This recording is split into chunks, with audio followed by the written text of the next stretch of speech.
Next on stage is Joanne Rakwomi, the Director of Gender Uzazi Training and Consulting. Joanne works at the intersection of gender equality, disability and social inclusion, child protection and also mental health awareness. She champions gender transformative solutions that help young people from all backgrounds to succeed in agribusiness, the care economy and beyond. So please welcome Joanne with a warm round of applause, tafadhali. Awesome. Karibu sana, Joanne. Next on stage, I would love to call Anthony Irongo from Oxfam, Kenya.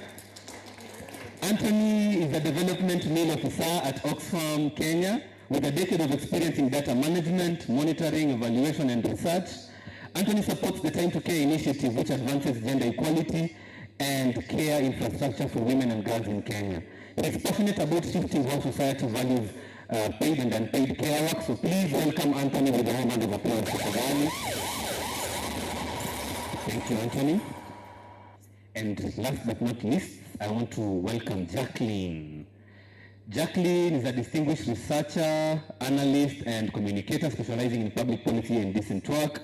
She is self-driven with exceptional skills in planning, writing, administration, and organizing.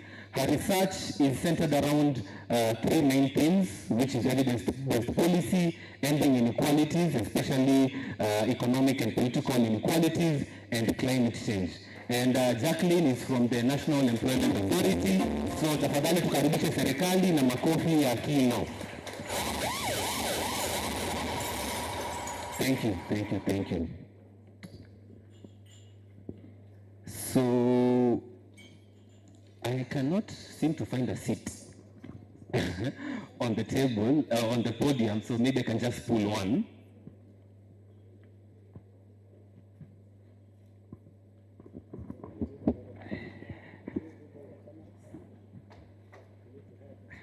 You can welcome me as well.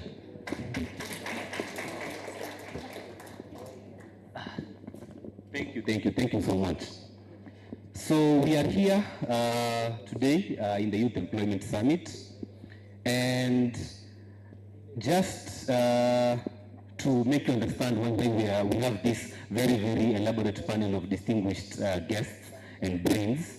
We are trying to bring together voices from Kenya's key growth areas, which is technology and digital economy, agribusiness, the care economy, and also gender and social inclusion. From all the discussions that we've had today, it's clear that all of these sectors are actually very vital in unlocking dignified entry-level jobs for our youths. We know that every year, and we've had it, and most of us also saw it in the concept notes, that more than 500,000 Kenyans are entering the labor force, but very few are able to find stable and meaningful and decent employment. So our panel today will just try and explore solutions. So since we've already done introductions, maybe I can just jump quickly because of the interest of time to the questions. So just a very quick general question to all of you, just to kickstart the conversation. Kenya's youth unemployment remains high. Clearly, we've already heard it being repeated multiple times. 31% of actually the youths in Kenya are currently finding themselves being unemployed or even underemployed. So if we want to make entry-level jobs accessible, what must we change in our systems, such as skills training, financings, or policies? I just want to hear your reflections in about 1 or 2 minutes. Thank you. Yeah, we can start from my immediate right. Good afternoon, everyone. Good afternoon, everyone. Youth hoye? Apana, youth hoye?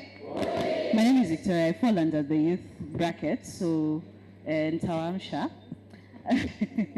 So one of the things that I believe we must change is, number one, upskilling. And this comes both from our end and the end of those who are ahead of us. When we talk about upskilling, we often lay that responsibility on government or institutions. But as youth ourselves, you know, you can go to a cybersecurity skillings training and it won't do anything for you. But the government has done its job to be able to skill. Institutions have done their job for you to be able to be skilled. However, from your end, it also has to come from a point of interest and also goals, and aligning yourself with what skills do you intend to have so that you can be able to fulfill your goals. And I think that's also lacking for people to identify what exactly is paramount for them to be able to move forward with their career and align themselves with the proper places. Sorry. You see, we've talked about so many opportunities, but what aligns to you? Do you even know how to identify what it is you need? Because I could go to an AI skilling and it won't do anything for me. Maybe what I need is a communication skilling. So I think that's number one. Number two, policies. Of course, we are still struggling on that end to be able to make digital public infrastructure, and maybe that's a big word, I'll have to dissect it afterwards, available, especially for underserved communities and youth and women as well. So I'll let that go and then we'll continue. Thank you.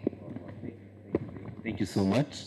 Maybe Edith can also chime in on the subject. Yes. For me, I think the key thing here is we need to change our mindsets. We need to think and to change narratives about what is work and what is acceptable work. And as someone who has invested my time heavily in the care economy and the care industry, I feel that there are a lot of opportunities that could be there that our youths are currently not seeing as work or acceptable work. So I think we need to shift the way we look at work. We need to shift our interests. We need to evaluate ourselves and see what we are good at. You might find that maybe you did catering and you don't like working in hotels, but maybe you love cooking for people. So you can already now begin to reimagine yourself now functioning very differently in somebody's households. And at the end of the day, you will enjoy your work and make your money. So let us think about work differently. Thank you. Wow. Thank you so much, Edith. Caleb, what needs to change? For me, I'm a person in the field of agriculture and agribusiness. The major challenge now that we face as the youths, one, we make the agriculture, the perception should change. We don't call it agriculture. We should call it agribusiness. So it's agriculture with some business development in it. You do it for the purpose of making some money. So if we change the narrative perception of agriculture, that is where the youth can also be able to tap in. Agriculture or agribusiness is not all about farming and tilling the land. It cuts across. We have technology, we have logistics, we have processing, and also we have something to do with marketing in social media, web development, and so. So if we take it to that way, I think we can be able to sort ourselves. Another thing we also have is we call it, let's be practical on what we do. If you want to give the youth if you want to give youth jobs, let's be practical about it. We have to see the setup. Where are the youth based? Are they in the urban setup or in the on the rural setup? If it's the rural setup, do we have some cultural norms, or do we have any challenges or the barriers which hinders them from getting into that thing? I think those are some of the discussions that we should be having right now. Thank you. Thank you so much, Caleb. Very, very insightful stuff there. Lamek, able to show mavijana ndio wapate hizi jobs ku accessible. Tufanye nini? What needs to change? Where does the shift come from? Okay, for me, I feel personally there should be offer to short course certification programs for in-demand skills kama carpentry, beauty, plumbing. By doing this, I personally feel that there could be drastically a drop of unemployment.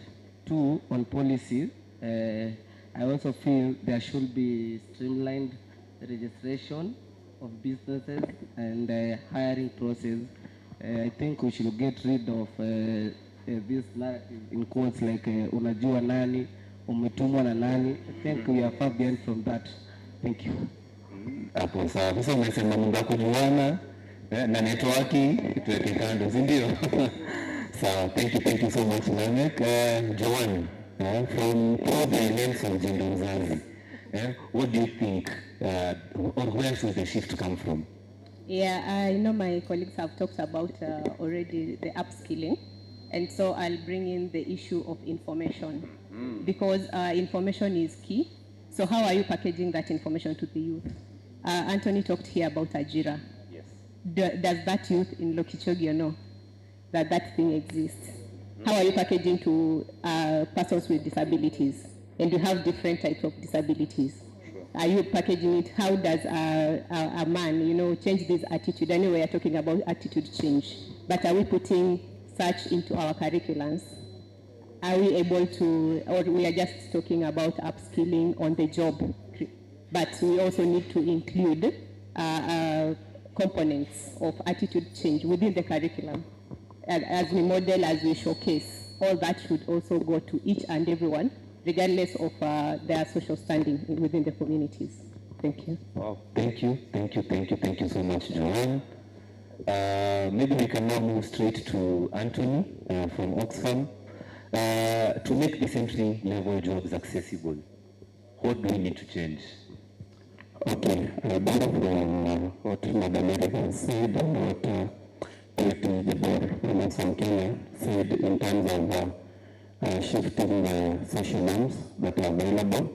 From the research, you could clearly tell that some of these jobs or opportunities are meant just for one gender, that is the female. If it comes to the care or both paid and unpaid care work, it's solely lies on the one gender, whereby this has been brought by the aspect that it has become to our upbringing that the care work is majorly for the female gender. So I think what needs to change currently is the issue of diversification, not just look at some opportunities lining to one gender. So recently we saw that even in the construction industry, it was previously been labeled as men-dominated work, but now even women are venturing. So the issue of diversification of these opportunities and not looking for a role targeted for a specific gender, but any man or any woman can do a particular job, irrespective of the cadre, irrespective of how it is. So yeah, so the issue of that diversification and making sure that there is equity in all aspects in employment opportunities. Wow, thank you so much, Anthony. And finally, now the policy shapers in the room, government, Madam Jacqueline, where should the shift come from? One, we have to break it down, and I like the research that has already been done so that we can know who are the youth that are actively seeking for employment. And the category that worries us is the youth that are not in education or in employment and they are not in training. That's the NEET category. And as mentioned earlier, it is 30%. So for me, it's just doing what the panelists have said, sharing information. And I will give an example of where I come from, the National Employment Authority. So we are mandated to provide job opportunities to the unemployed. We call them job seekers in the country. So when we do this using our platform called NEA IMS, which is where you can be able, for one, to verify recruitment agencies that are out there, and two, you can find available jobs that are there listed. So as a regulator, that's how we do it. And this information, we are using such platforms to share it. I know there are many other opportunities that the government is also having right now. There's an active program called Climate Works, which is about environmental restoration. It's ongoing. This is just government trying to create employment opportunities. And there is Nyota. Maybe those who are watching out there, you can look at Nyota website. So it will be launched within this month. But these are just some of the opportunities that are out there for young people. When we come to these forums, we are organizing this event so that this information can reach out to as many as the job seekers is available. Allow me to speak about employability, because you are asking what can change. For me, that's a beginning point. That yes, there's a degree, yes, there's a diploma, yes, there's a certificate, but welcome to the world of work. The soft skill come in handy, training on job comes in handy, and that's why we have Ajira Digital that gives you on job training. So in terms of policy, we have new forms of jobs that are coming up, and that's why, for example, ILU has ratified has a recommendation 208 of 2023 on apprenticeship, that you can pick up a job, and as you're training, then you are paid. So this is recognized in Kenya. Not only attachment or induction, but such new forms of work are coming up, and it's upon the unemployed, the job seekers, to take up these initiatives and be part of them. Lastly, let me talk about the new forms of work. So the 8 to 5 p.m. work is what many of the young people are looking for. But we are diversifying here and saying even care work, it's still employment. Even platform work, for example, Uber or these other companies, I don't want to mention a particular one, but all of them, they are platform jobs where one can get employment. If you're a driver and you're qualified, you join, and there is no gender discrimination there. So let's embrace these forms of work. Let us get out information, the correct information, because there are so many agencies advertising out there. Twende maju. But how do you get the genuine one? That means you do the work, you go to NIMS, check the list of recruitment agencies that have licenses and work with them. So the youth have a job to do, and as government, we are really trying to go out there and do BLAs. We have seen BLAs being signed, that is bilateral labor agreement, so that we can have as many countries onboarding Kenyans as possible. Thank you. Amazing. Thank you so much. Maybe just as a follow-up, Jacqueline, I've heard you mention NEA MIS or NEA IMS, NEAMIS. Maybe you can just also share with the participants and everybody else who is watching how people can access that platform. It's a very, very important platform. So the full name is a National Employment Authority Integrated Management System. It will be